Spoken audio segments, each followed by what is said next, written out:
Hello everyone and welcome to Not Everyone Is Here, and this time we're covering Touhou. To my knowledge, Touhou is essentially a one-man army, well, developed by one man, and was done many years ago, one of the first indie games. So then again, at the time, any, game developer that made a game could be considered an indie developer, right?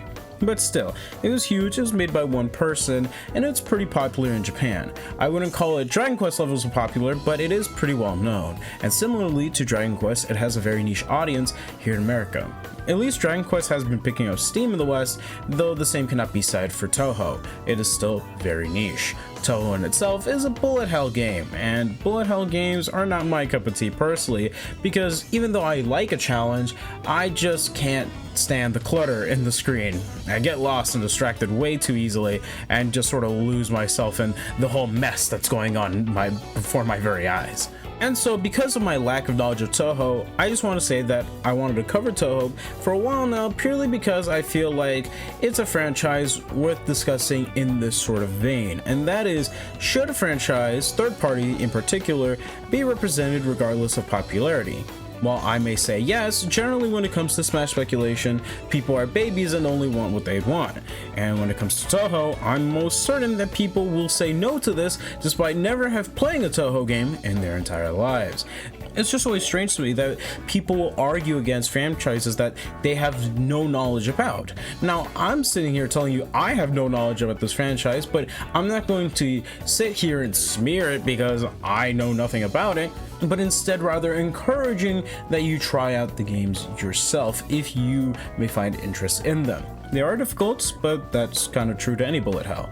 So if you're interested, I highly suggest checking out anything Touhou related when it comes to the games. So generally with Smash speculation, things will go as follows. I want this character, they'll have reasons for wanting that character. Character B for someone else may have similar reasons, but there'll be discourse. And when it comes to, we could say franchises having kind of the same sort of deal, you know, Touhou is popular in Japan, niche audience in America. Dragon Quest, of course, hugely popular in Japan, very niche audience in America. In America, it has been gaining steam, but ultimately Dragon Quest is, well, sort of like this huge tower over Touhou's 3-foot, you know, flower shop. But should a franchise be excluded for that reason alone? No, I disagree.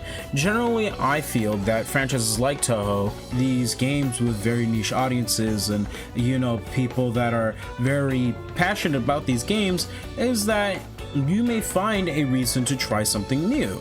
And regardless of your opinion on Touhou, I think that stuff like this is healthy for Smash speculation, because not only does it allow us to think and create ideas for potential fighters, but it also allows us to enjoy brand new experiences that we might not have had otherwise, right? Now, my personal opinion when it comes to Touhou, regardless of how you may feel about it, I truly do believe it deserves representation, be it me, costume, spirit, or fighter. And hey, when it comes to it, I hope this video has left you wondering about this franchise and for you to potentially check it out. Ultimately, I think that's the best part about Smash speculation, is getting into new things, so I highly recommend trying out some game of Touhou for yourself. And for me, do I think it deserves a spot in Smash? I definitely do. Touhou is historical in a sense. It may not be that popular, but who cares about popularity? At the end of the day, if these characters are part of gaming history to some extent, whether they made a genre, whether they're popular or infamous for something or another, if they are a huge part of gaming, then I think it's important that if Smash, as I've said plenty of times before, wishes to become a sort of celebration of gaming, then we still need those core characters in Smash represented in some way, shape, or form.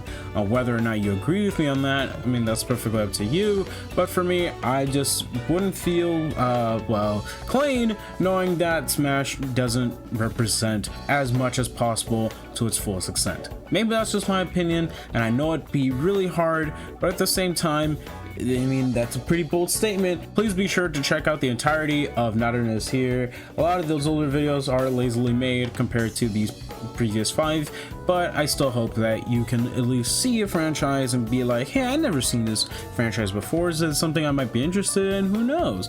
And with all that, I'm gonna go because there is one more video left in this franchise, this series that I've created, being Not Everyone Is Here. And if you know anything about me, I like to leave things off in a very funny way. So tune in through the final episode of Not Everyone Is Here. With all that being said, take care and peace.